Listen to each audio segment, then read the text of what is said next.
Čau visiem! Tajos senajos laikos, tad, kad es sāku interesēties par mūziku, tad man neviens nedeva 1000 latus. Es tagad tā īsti nevaru iedomāties, kam man viņi būtu vajadzīgi, bet nav jau arī tā, ka es kādreiz būtu ļoti nodarbojies ar mūzikas spēlēšanu. Bet Latvijā tā mūsu lielākā problēma ir, ka mums visapkārt top fantastiski darbi.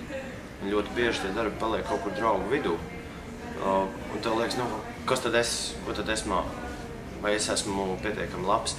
Varbūt pirms pieņemt šādu lēmumu, vajag parādīt to mūziku tiem cilvēkiem, kas mūziku daudz un lielās devās klausās un vērtē katru dienu. Tāpēc man šķiet, ka šis stipendiju konkurss ir ļoti labs veids, gan lai uzzinātu, vai tiešām ir tā, kā tu domā, ja tu domā, ka tas nevienam nav vajadzīgs. Iespējams, ka varbūt tas ir vajadzīgs ļoti daudziem cilvēkiem. Un labā ziņa vēl tāda, ka ja tas pēkšņi izrādīsies kaut kas patiešām apburošs un ļoti forši, tev vēl būs 1000 lati. Tā kā man šķiet, ka nekas cits tev neatliek, kā tagad ņemt un pieteikties.